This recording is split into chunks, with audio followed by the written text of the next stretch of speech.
¿Cómo voy a demostrar que A está contenido en T?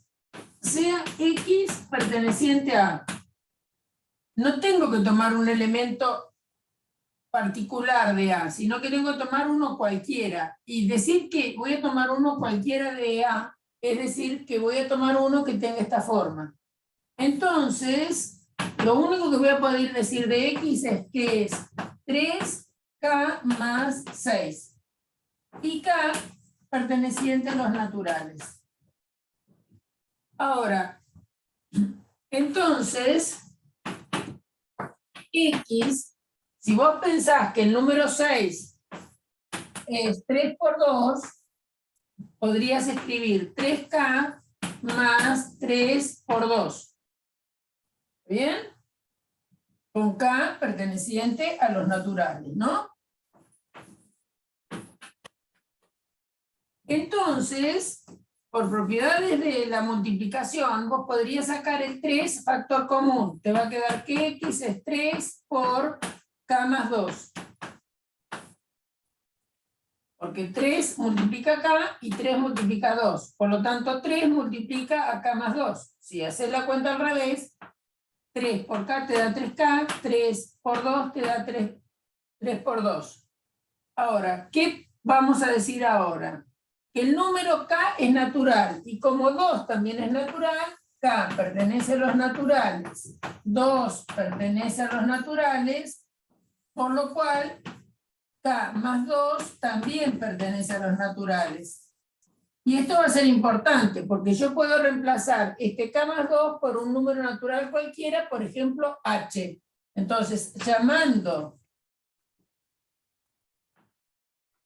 H a K más 2, tenemos que X es igual a 3 por H, con H natural.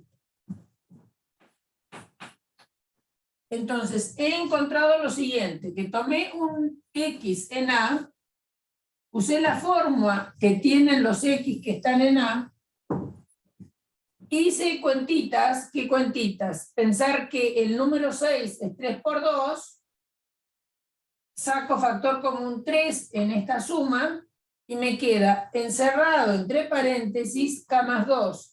Y K más 2 es un número natural porque K es natural y 2 también. Y la suma de naturales es cerrada. Por lo tanto, el resultado de K sumado a 2 es un número natural que tengo derecho a llamarlo H. ¿Por qué lo llamo H? Porque así es la forma de los elementos que están en T. Por lo tanto, hemos logrado que este X arbitrario de A llegue a estar en T. Por lo tanto, X pertenece a T. Tomé un X de A, trabajé y veo que ese X está en T. ¿Eso qué quiere decir? Quiere decir que A está contenido en T. Porque tomé un elemento cualquiera de A, trabajé y veo que ese X está en T.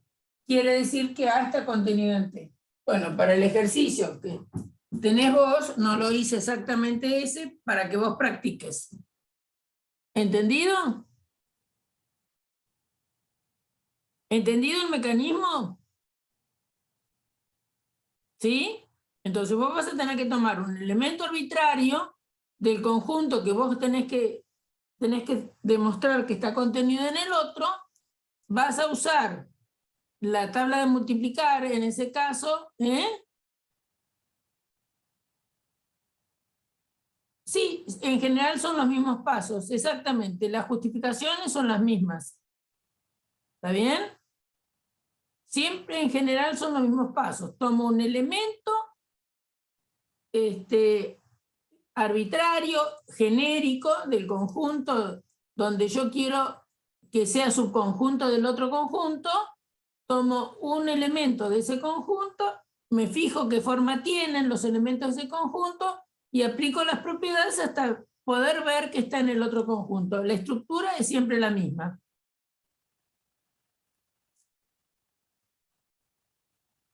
¿Cuál otra cosa tenían como duda?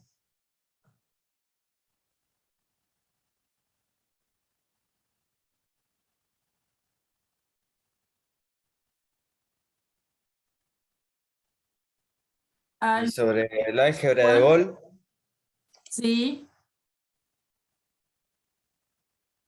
¿Qué tipo de duda?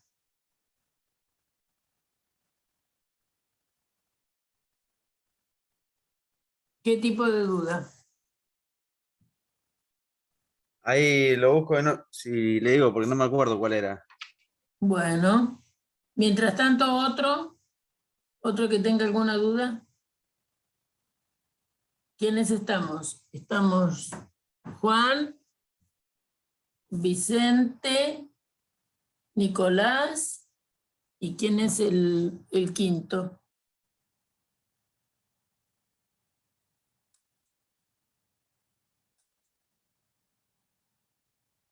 Lautaro. Lautaro. ¿Alguna duda en Lautaro? Juan.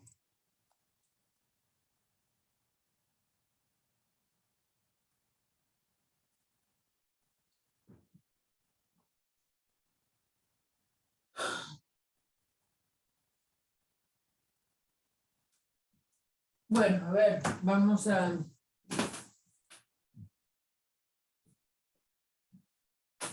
Mientras él busca, ¿cómo podemos hacer cuando tenemos una función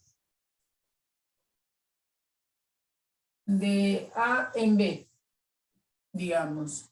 Supongamos que si yo tengo un conjunto así, A y B, y quiero definir una función. Y A tiene los elementos 1, 3, menos 4, 7. Y este tiene P, Q, R. Y les digo, bueno, definan una función de A en B. Entonces, ¿qué tienen que hacer?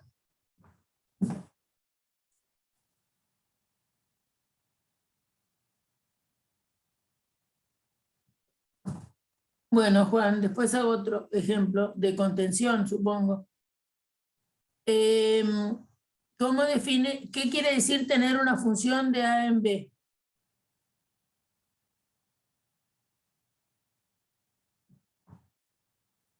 ¿Qué quiere decir tener una función de A en B? Que hay una relación de uno para cada uno, digamos, Sí, algo así. uno para cada uno. En realidad, cada uno de acá tiene que ir a uno solo de ahí. Puede ser que varios de acá vayan a uno mismo, ¿eh? Es decir, de todos los de acá, tiene que ir a un solo lugar. Entonces, vos tenés que decir cuánto vale f de 1, cuánto vale f de 3, cuánto vale f de menos 4 y cuánto vale f de 7. Hay que decir cuánto vale. Y ustedes tienen que elegir para f de 1 alguno de estos tres elementos y elegir uno solo. Entonces, ¿qué quieren elegir? Por ejemplo, f de 1, ¿a dónde lo quieren mandar? Cualquiera R. A R, muy bien. F de 1 va a R, entonces el dibujito sería esto. F de 3, ¿a quién lo quieren mandar?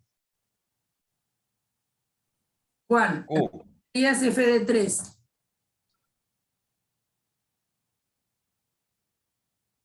Bien, Lautaro.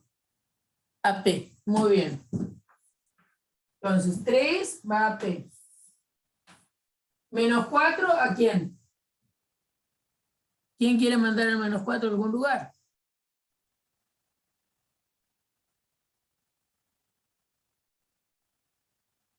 Menos 4 a Q. Muy bien.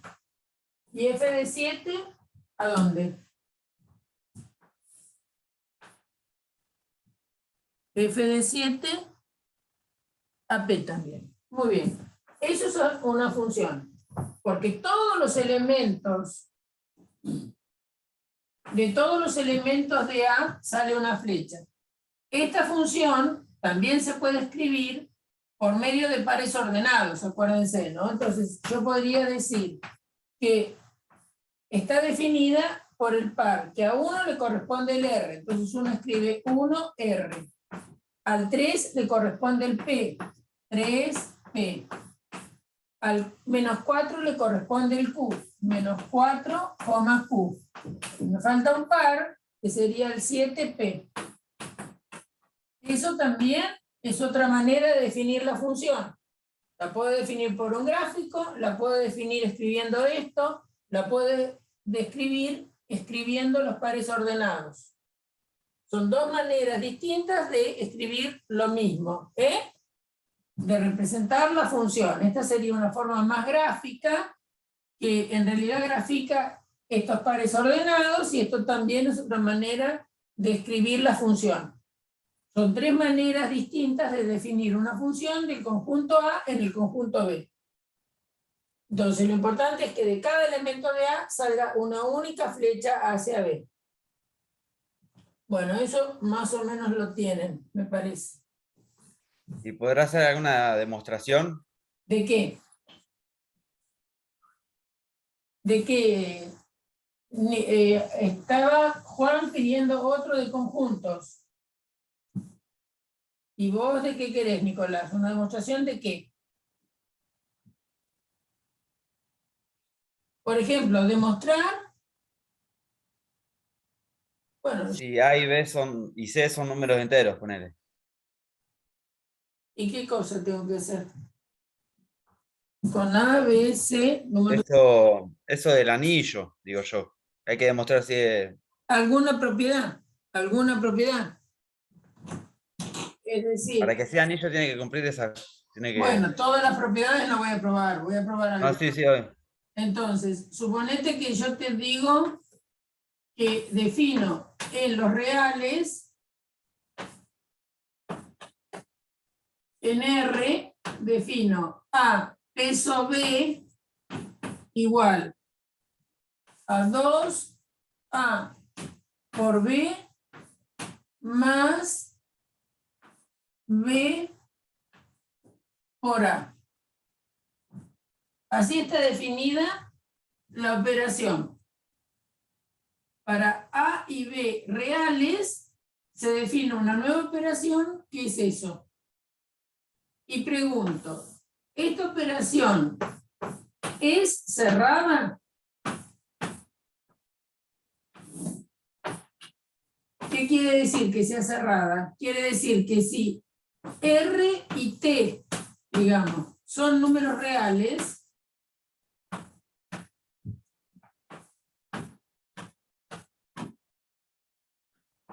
R peso T sea un número real.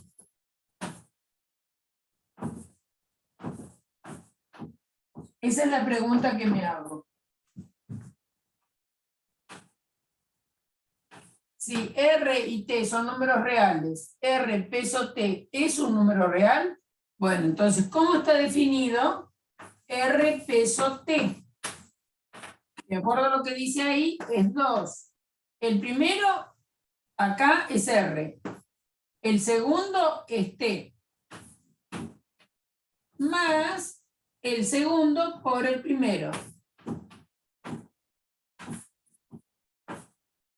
Entonces, ¿cómo voy a justificar que esto es un número real? Porque la multiplicación de números reales es cerrada, eso ya lo saben. Acá estoy multiplicando el número 2, el número R y el número T. Cada uno de ellos es un número real, como la multiplicación de reales es cerrada, esto es un número real. T por R también es un número real, porque si T es real y R es real, la multiplicación es un número real. Porque la multiplicación de números reales es un número real. Y acá lo que estoy haciendo es sumando este número real, que ya dije que es un número real, y este que también es un número real. Entonces estoy sumando números reales y la suma de reales es real. Por lo tanto, R peso T es un número real. ¿Qué quiere decir eso a mi pregunta? Y a mi pregunta es lo que yo quería, esa afirmación de que R peso T fuera un número real, porque quería analizar si peso era una operación cerrada en los reales. ¿Es cerrada? ¿Por qué? Porque agarré dos elementos que sean números reales y vi que si hago la operación de peso me da por resultado un número real.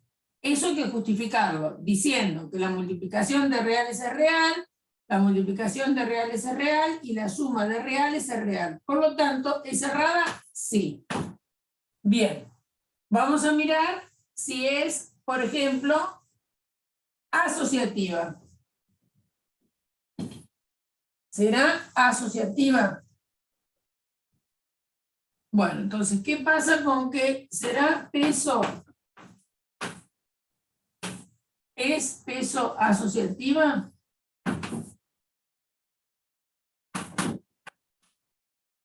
¿Qué quiere decir? ¿Qué quiere decir? Que si tengo R, P y Q, números reales, entonces tengo que analizar si R, peso o P peso Q, da lo mismo, P peso Q, si esto tiene el mismo resultado que hacer R peso P peso Q. Eso es lo que tengo que ver si pasa. Entonces, es asociativa si damos tres números reales, hacer primero R con el resultado de P peso Q es lo mismo que hacer R peso P, ese resultado, hacerlo peso con Q. Bien, entonces, ¿qué es R peso P peso Q? Entonces, cuando vos haces una operación de peso, entonces es el primero por lo que está atrás. ¿Está bien? Multiplicado por 2. Entonces, primero vamos a hacer esto. Entonces voy a escribir R peso y voy a fabricar que es P peso Q. P peso Q es 2P por Q más el segundo por el primero. Y ahora, entonces, este juega de segundo, es decir, juega de B en la definición general, y este juega de A, que es, entonces, aplicar la operación peso a estos dos elementos. Entonces va a ser va a ser dos veces el primero, que es R, por el segundo, que es todo esto, 2PQ más QP, más el segundo por el primero. ¿Quién es el segundo? Este. Todo esto es el segundo. Y este es el primero. Entonces es dos veces el primero por el segundo más el segundo, que es 2PQ más QP por el primero. ¿Y quién es el primero? R. Bueno, acá puedo hacer un poco de cuenta. ¿Por qué? Porque estamos trabajando en los reales, acá tengo una suma de reales, etc. Entonces va a ser 2R por 2PQ, me va a dar, vamos a escribir, 2R por 2PQ, más 2R por QP, más, acá queda 2PQ, multiplicado por R, más QP multiplicado por R. ¿Sí? Entonces, acá tenemos 4, como en R la multiplicación es conmutativa, podemos cambiar esto y estos de lugar, y me queda 4RPQ. Acá tenemos 2RPQ, acá tenemos 2RQP, perdón, y acá tenemos 2PQR. Pero acuérdense que estoy usando estas multiplicaciones en R, entonces vale la propiedad conmutativa. Como vale la propiedad conmutativa, si tengo 2RPQ es lo mismo que tener 2PQR. Y es lo mismo que tener QPR. Entonces, ¿cuántos PQR tenemos? Tenemos 2, 4 y 1, 5. Más 5 PQR. Si quieren, o RPQ, como quieran. Vamos a poner 5 RPQ. Y acá tenía 4. O sea que tenemos 9 RPQ.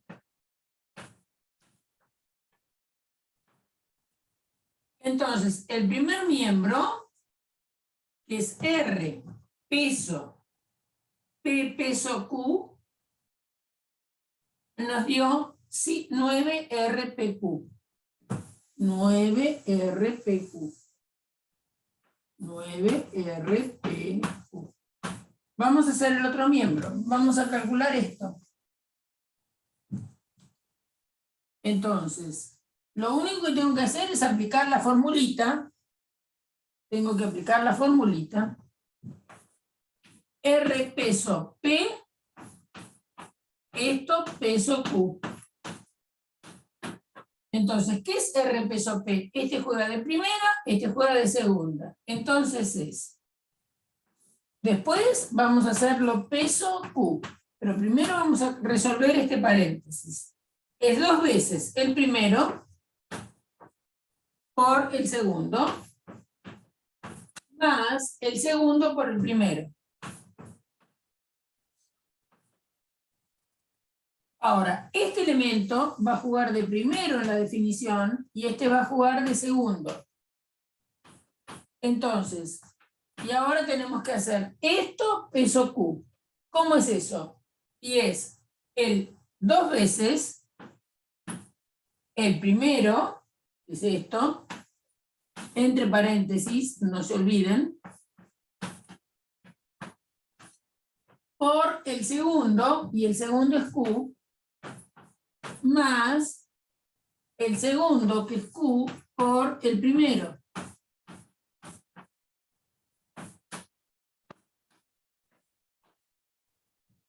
Esa es la forma. Y ahora hay que aplicar, tratar de achicar las cosas, como hicimos hoy. Entonces voy a multiplicar por este 2 y por Q. Entonces va a quedar 2 por 2, 4RP. Más 2RQ. 2PR, perdón. Todo esto va a estar multiplicado por Q. Y ahora esto lo voy a multiplicar por Q, cada uno de esos términos, de los que están entre paréntesis. Entonces va a quedar 2RPQ más PRQ. Y ahora sumen.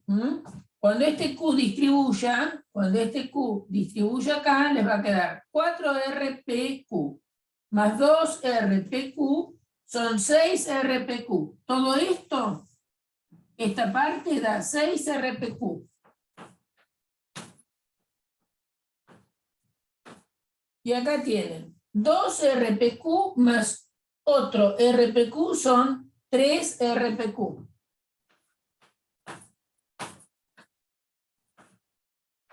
Y tienen 6 más 3, 9. Lo mismo que les dio el otro. Entonces, esta cuenta también nos dio 9 RPQ.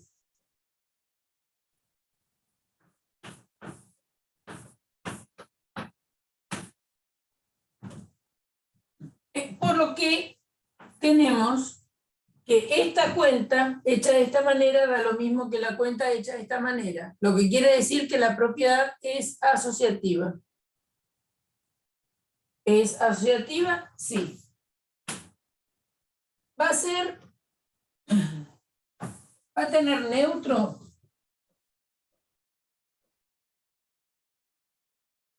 Va a tener neutro.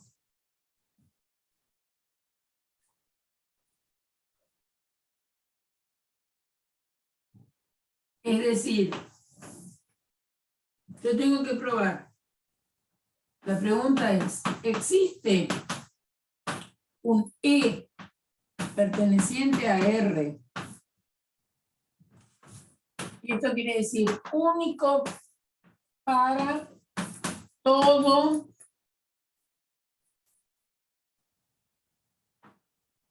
P o A perteneciente a R. Para todo, único para todo P perteneciente a R. No es que se va a modificar cuando yo cambio el P en número real.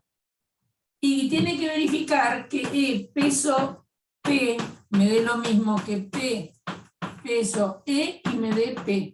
Eso va a querer decir que tenga neutro. Bien, entonces, ¿qué es E peso P? E peso, este juega de A, este juega de B. Por lo tanto, es 2E por P más P por E. Y nosotros queremos que eso nos dé P. ¿Bien? Porque queremos. Por ahora estoy usando que esto me dé P. Después voy a comprobar si encuentro, si el que encontré me sirve para esto. Bueno, lo que no conocen ustedes es E. Y sí lo que conocemos teóricamente es el P. Queremos ver quién tendría que ser E. Bueno, entonces, miren lo que tienen. Acá tienen 2 EP y acá tienen un EP. Es decir, esto es lo mismo que tener 2 EP más EP, ¿no? Porque estamos en la multiplicación de números reales. Y esto es, estamos imponiendo que sea P y estamos buscando el E.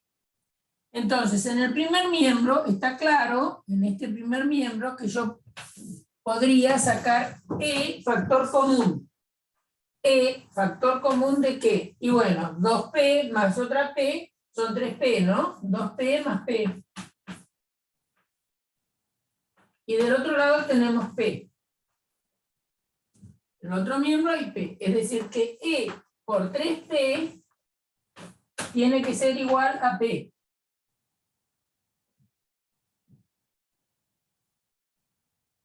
Por lo cual, vamos a decir lo siguiente, que si P es distinto de 0, si P es distinto de 0, E vale P sobre 3P.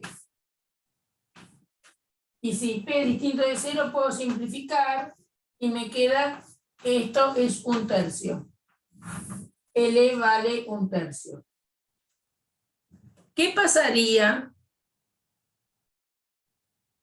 si el P fuera 0? ¿Me serviría el 1/3 como neutro?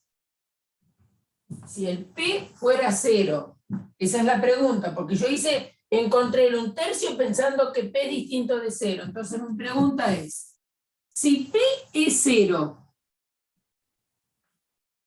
si P es igual a 0, y acá yo pongo 1/3 peso 0, ¿me da 0?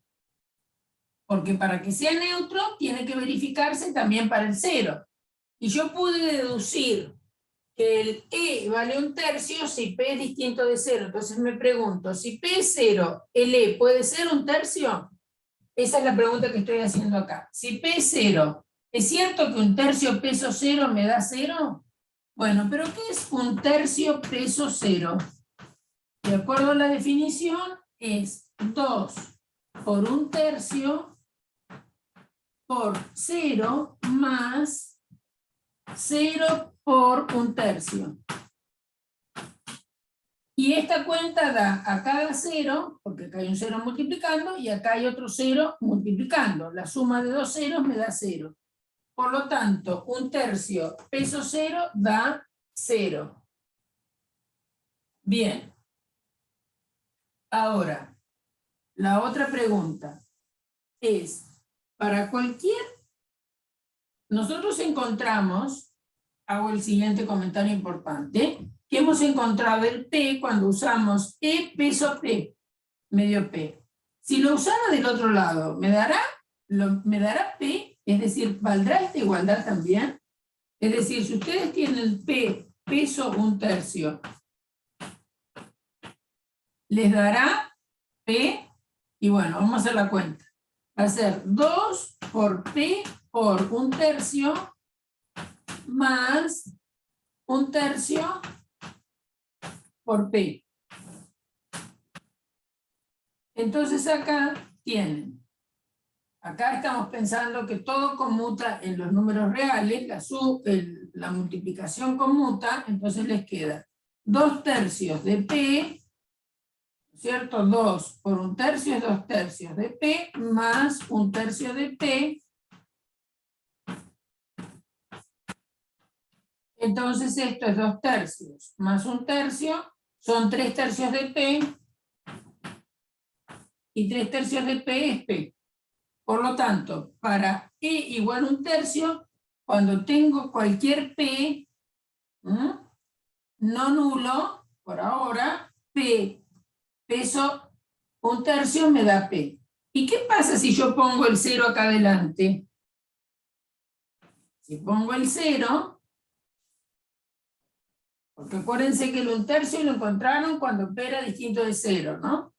Entonces, 0 peso 1/3 sería 2 por 0 por 1/3 más 1/3 por 0. Y es la misma justificación que hoy, que esto da 0. Porque esto da 0 y esto da 0, la suma de 0 es 0. Es decir, que esta operación tiene neutro. Y el neutro es 1/3. La operación tiene neutro. Tiene neutro, ¿y quién es? 1/3. Me sirve para cualquiera. Y acá, ¿por qué hice esta cuenta? Esto vamos a explicar de nuevo. Porque cuando yo pude despejar E, tuve que pasar este P que estaba en el primer miembro dividiendo. Y para pasar algo dividiendo tiene que ser distinto de 0. Y eso me permitió simplificar el P con el P que está en el denominador. Si no hubiera sido distinto de 0, yo no hubiera podido pasar este P dividiendo, porque no sabemos dividir por 0. Por lo tanto, encontré que E valía 1/3. Después probé que también era cierto si nosotros poníamos en lugar de P el 1/3, que me daba en lugar de E 1/3 y en lugar de P0, me daba la cuenta que 1/3 peso 0 también me daba 0. Es decir, que para el P igual 0 se verificaba también. Después, ¿qué hice? Verifiqué que para cualquier P, no nulo en un principio, esto nos dio P. Es decir, que tener el 1/3 a la derecha de P también me da P. Es esta igualdad de acá. Y después vimos que sí, y que para el 0 también valía, porque la cuenta la hicimos para P distinto de 0. Bueno, todo ese trabajito lo hicimos para ver que tiene neutro y que el neutro es 1/3. Tiene neutro, sí, y P es 1/3. Tiene neutro. Vamos a probar que es conmutativa.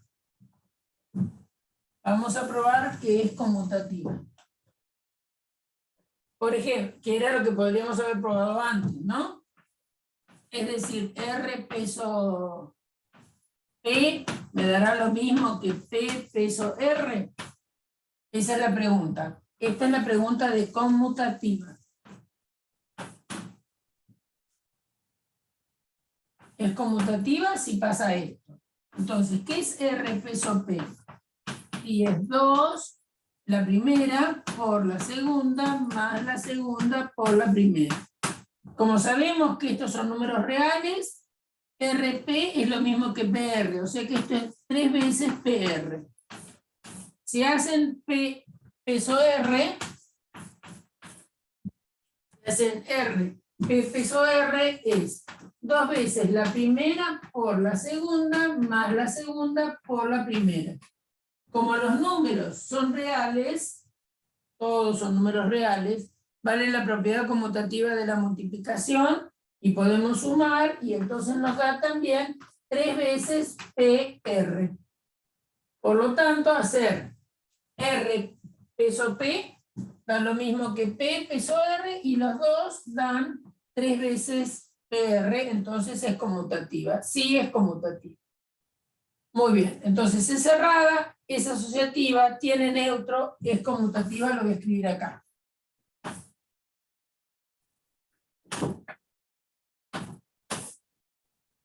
Sí. Ahora vamos a ver si tiene neutro, si tiene, perdón, inverso para esta operación. Que tenga inverso quiere decir, he dado un número real, la pregunta es, ¿existe otro número real que voy a llamar así? Tal que R peso R me da un tercio. Porque acuérdense que, ¿qué pasaba? Que sea ya sé que es conmutativa, ¿no? Entonces, ya sé que R peso R sombrerito, de existir el R sombrerito va a ser lo mismo que R sombrerito peso R. Entonces, ya probé que es conmutativa para probar una sola cosa, que R, si existe un R sombrerito asociado con R, por eso le pongo R sombrerito, tal que R peso R sombrerito me da el neutro. Esa querrá decir que este R sombrerito es el opuesto o inverso para esta operación. Entonces, ¿qué es R peso R sombrerito? Igual a un tercio. Quiero que sea. Pero primero vamos a ver qué es esta expresión. Esta expresión es 2 veces R con R sombrerito más R sombrerito por R. Y es decir que esto me da 3 veces R por R sombrerito. Y queremos que eso sea un tercio. Y lo que estamos buscando es R sombrerito. Lo que estamos buscando es R sombrerito. ¿Está bien? Porque el R lo tomé en los reales y me estoy preguntando si existe este elemento en los reales que verifique esta condición. La condición de que R operado con el R sombrerito me dé el neutro que vale un tercio. Entonces R operado con R sombrerito, el resultado es 3 veces R sombrerito a lo que le impongo que me dé un tercio. Y de ahí estoy buscando el R sombrerito. Entonces, ¿qué voy a hacer? Voy a despejar el R sombrerito de esta igualdad. Y para despejar R sombrerito de esa igualdad,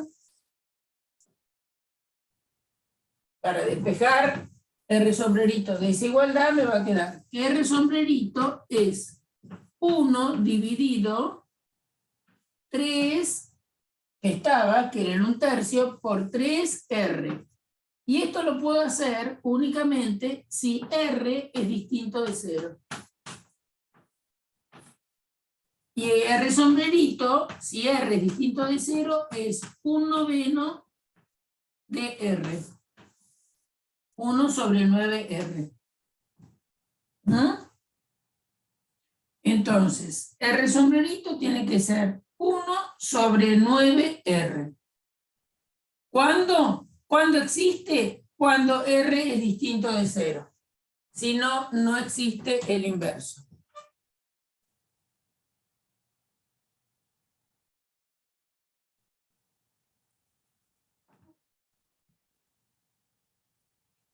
Uy, qué lástima, él quería otra demostración, espero que esta le haya servido. Ahora vamos a hacer otra de las que pidió y después va a estar en la grabación. Bien, y estuvimos 1 hora esperando al divino botón. Bien. Entonces, fíjense que en realidad acá me pasa lo mismo que nos pasa en los números reales. Para tener un inverso parecido a la... Porque fíjense que esta operación es parecida a la multiplicación, ¿no? Es 3 veces, en realidad es 3 veces A por B.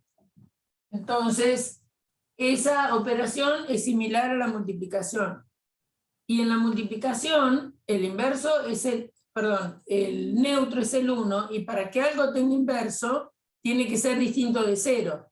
Bueno, acá la posibilidad de que un elemento real tenga inverso para esta operación es solamente para los números no nulos. Si el número es no nulo, tiene inverso, y el inverso tiene esta forma. Es 1 sobre 9R. Bien. Esas son las propiedades que uno le puede pedir y andar analizando si algo tiene inverso o no.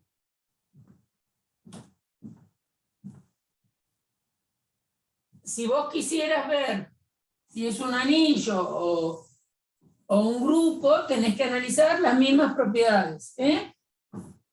Hay que analizar las mismas propiedades. Es decir, el trabajo es el mismo. En el anillo vas a tener dos operaciones, de las cuales de la primera tiene que ser un grupo conmutativo y de la segunda tiene que ser asociativa, cerrada y asociativa. Con eso ya tenés un anillo. Bueno, a ver, vamos a hacer, lástima que el pibe se fue, otra demostración parecida a la anterior. Por ejemplo, no sé,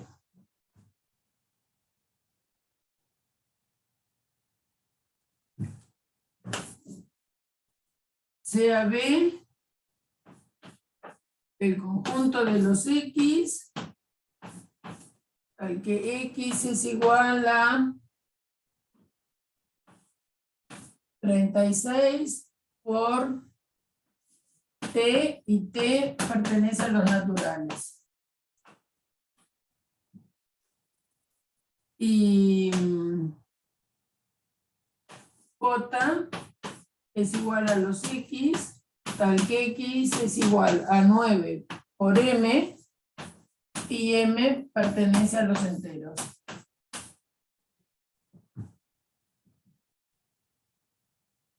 Bien, entonces vamos a mirar, antes de ponernos a demostrar nada, a mirar cuáles son los elementos que están en B y cuáles son algunos elementos que están en J. Entonces, algunos elementos que están en B, algunos, porque más vale que son infinitos. Entonces, si T vale 0, me da 0. Si T vale 1, me da 36. Si T vale 2, me da 72. Si T vale 3, va a darme 6 por 3, 18. 3 por 3, 9 y 1, 10. 108. Y así voy a seguir. ¿Qué me da J? Acá el M puede ser un entero. Entonces, por ejemplo, si M vale menos 2, me da menos 18. Si M vale menos 1, me da menos 9. Si vale 0, me da 0. Si vale 1, me da 9. Si vale 2, me da 18. Si vale 3, me da 9 por 3, 27. Si vale 4, me da 36. Y así sigue. Entonces, está claro que este número también lo tengo acá. Este número también lo tengo acá. Y ahora si hago 9 por 8, 72. Va a estar acá. ¿Sí? Entonces el 72 también lo tengo. Entonces lo que pasa es que todos los de B están en J, pero no todos los de J están en B. Entonces lo que voy a poder demostrar es que B está contenido en J. Esto que hice no alcanza para la demostración. Lo que tengo para hacer la demostración, ahora voy a tomar un elemento arbitrario de B, trabajar y ver que está en J. Entonces, sea X perteneciente a B. Entonces, X es 36 por T, y T perteneciente a los naturales. Ahora, todos saben que 36 es 9 por 4. Entonces, ¿para qué pienso en eso?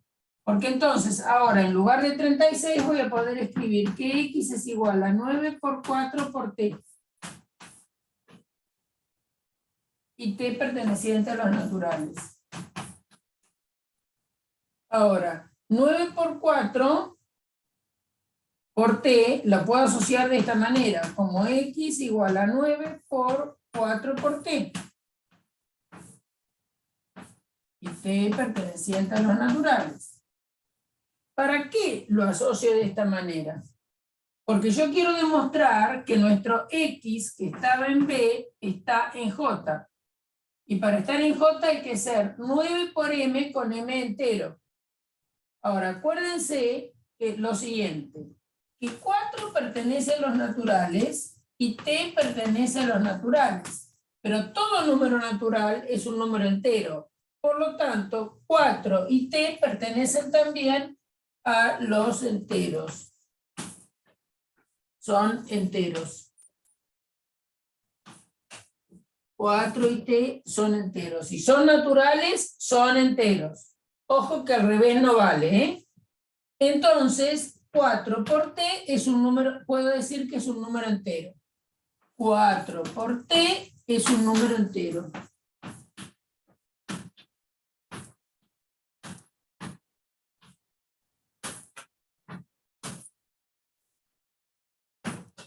Cuatro por t es un número entero, porque si son naturales, son enteros.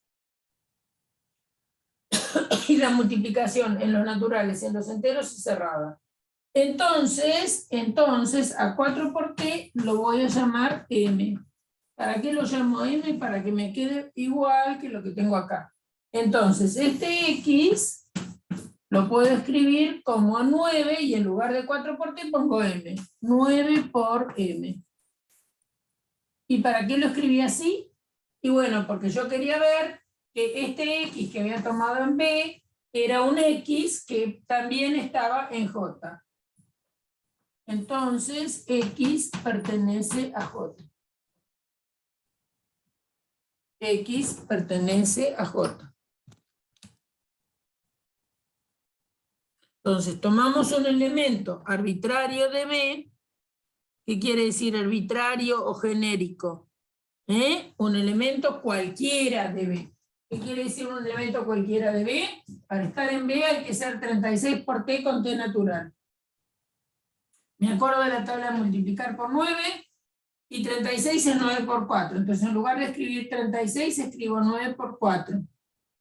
Por lo tanto, puedo asociar.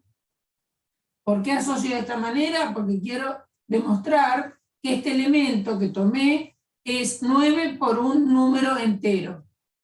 Acá me ha quedado 4 por t con 4 y t naturales. Pero si son naturales, son enteros. Eso es lo importante de acordarse, ¿no? Todo natural es un entero. Es mentira que todo entero es un natural. ¿Sí? Bien, entonces, una vez que digo eso, digo, bueno, a 4t lo puedo llamar m y digo que este m es un entero. Por lo tanto, x es 4 por m, y si x es 4 por m, entonces, perdón, 4 por t es m, entonces x es 9 por m, entonces x pertenece a j, porque las cosas que están en j son de la forma 9 por m con m entero. Fíjense lo siguiente. Que si ustedes tuvieran la siguiente situación, un ejemplo distinto. Si C fuera el conjunto de los x igual a 37 por t con t entero, y h fuera el conjunto de los x de la forma 9m con m perteneciente a los naturales, no es cierto que C está contenido en H.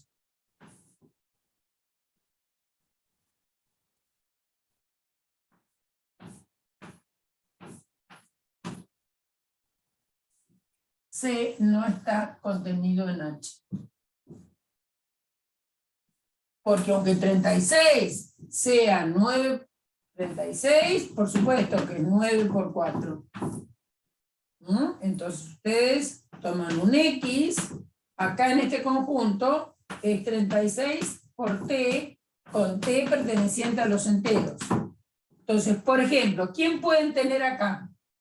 Y acá pueden tener el número, cuando T valga menos 2, acá tienen X igual a 36 por menos 2, que les da menos 70, 2 por 6, 12, menos 72. Bien digo. Menos 72 pertenece a el conjunto C. Pero menos 72 no pertenece al conjunto H, porque en H todos los números que se van a tener van a ser números naturales. Naturales, múltiplos de 9. Y este número es negativo. Entonces C, independientemente que esto me pase, un X que pertenezca a C, sea X perteneciente a C. Entonces, X tiene esta forma. Pero ¿qué ocurre? Que para algunos T's enteros, esto me da negativo. Este elemento está en C, pero claramente no está en H. Por más que el 72 es un múltiplo de 9, pero es un múltiplo negativo de 9. Entonces no lo puedo escribir, al menos 72, no lo puedo escribir como 9 por M, y M perteneciente a los naturales. Esto no pasa. Entonces es importante esta situación, ¿no? Es importante decir si es un múltiplo entero o un múltiplo natural. ¿Está bien? No es el caso del que pudimos demostrar recién que era un conjunto subconjunto del otro. Entonces alcanza, ¿no es cierto?, con dar un contraejemplo. Bueno, Nico, nos vemos el martes. En un rato subo la grabación de esto. Bien.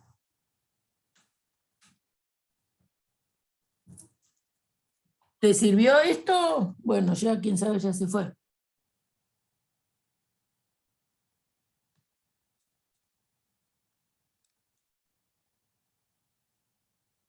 ¿Quiénes estamos? Lautaro y Vicente.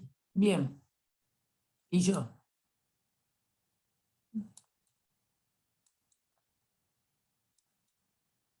Bueno, a ver, ¿qué otra duda tienen ustedes?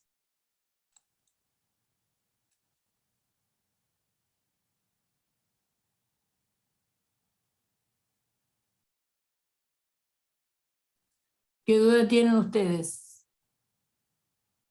Vicente y Lautaro. ¿Y vos, Vicente? ¿Y de qué temas tienen ustedes dudas? Sigamos con los que tienen dudas ustedes. Vamos a pausar la grabación. Bien. Dar una definición explícita para las siguientes sucesiones. 0, menos 4.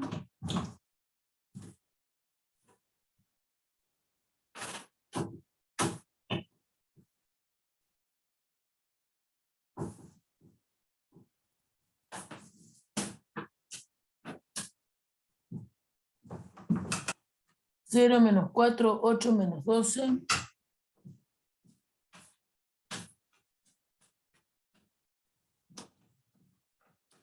16 menos 20.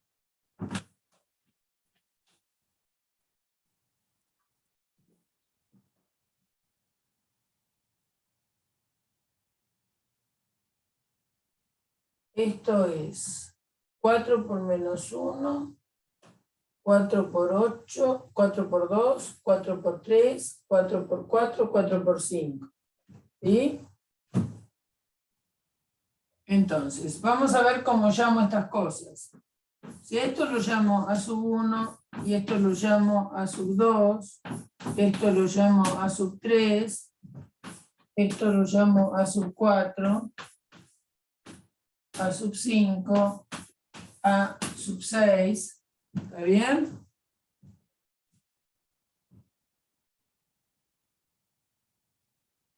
Entonces, A1 me da 0. Entonces, son todos múltiplos de 4. Después arreglamos el lío del signo. Entonces va a ser 4 por 1 menos 1. 1 menos 1, este 1 tiene que ver con esto. 1 menos 1 da 0. Por lo tanto me da 0. Fíjense que a sub 2, que es 0, que es menos 4,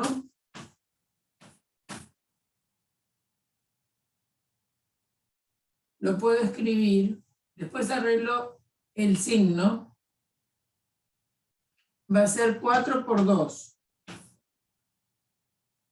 Es 4 por 1. Entonces acá yo pongo 2 menos 1 y esto me da 1. ¿Bien? Acá A3, después arreglamos, ya dije lo del signo. A3 que vale 8, lo puedo poner como 4 por 3 menos 1. Porque 3 menos 1 es 2. ¿Sí? Y eso da 8. Entonces acá le vamos a agregar un menos 1 elevado a la algo. Acá yo quiero que sea menos 1 elevado a la 1. Acá quiero que sea menos 1 elevado al cuadrado. ¿Bien? Entonces, para que acá me dé 1, para que ahí me dé 1, fíjense que yo puedo poner 2 menos 1.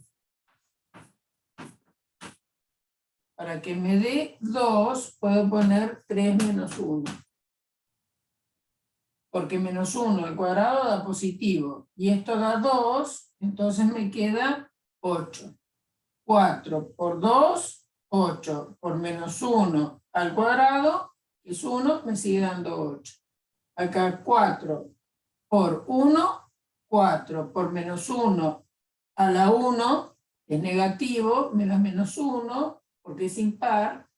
Y bueno, uno podría poner menos 1 a la 1 menos 1, y menos 1 a la 0 es 1. O sea que tiene la misma regla. Cuando tengo a 4 que me da menos 12, vamos a ver si eso anda bien. Sería 4 por 3. Entonces es 4 menos 1 y menos 1 a la 4 menos 1. 4 menos 1 es 3, menos 1 del cubo da negativo. 4 menos 1 es 3 y me queda justo porque entonces queda 4 por 3, 12 y es menos 1 a un número impar da menos 1. A 5 da 20, da 16, perdón. Es 4 por, para acá obtener un 4, porque 4 por 4 es 16, es 5 menos 1 lo que voy a poner. Tengo 5 y pongo 5 menos 1. Por menos 1 también a la cuarta, pero el 4 lo escribo como 5 menos 1. Entonces, el siguiente, a 6, que da menos 20, lo puedo escribir como 4 por 6 menos 1, que es 5, por 4, 20, y el signo lo ponemos acá, poniendo menos 1 a la 6 menos 1. 6 menos 1 es 5, por lo tanto es un impar, al que le ve menos 1 da negativo. Es decir, la forma explícita, si la sucesión sigue así, va a ser A sub n, el término general, es 4 por n menos 1 y el menos 1, que lo puedo poner adelante si quieren, elevado a la n menos 1. Esto es lo mismo que escribirlo, en general uno el signo lo escribe adelante, menos 1 a la n menos 1 por 4 multiplicado por n menos 1. Así o así es lo mismo que estoy escribiendo.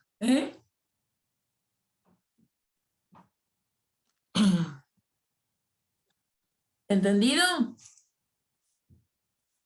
Son alternativamente múltiplos de 4, pero multiplicados alternativamente por menos 1, ¿no? Entonces así puede correr esa sucesión.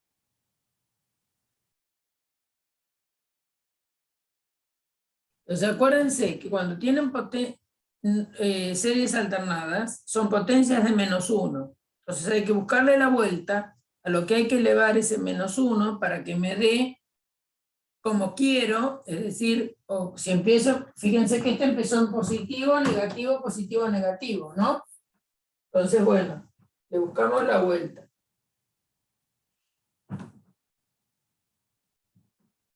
Bien, ¿qué otro ejercicio?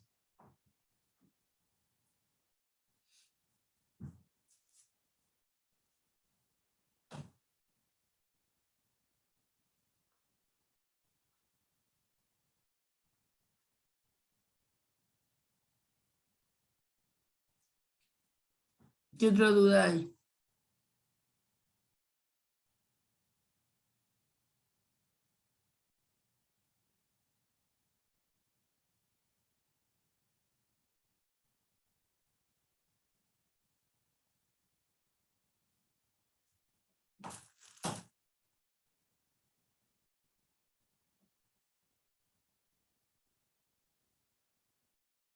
¿Están buscando otro?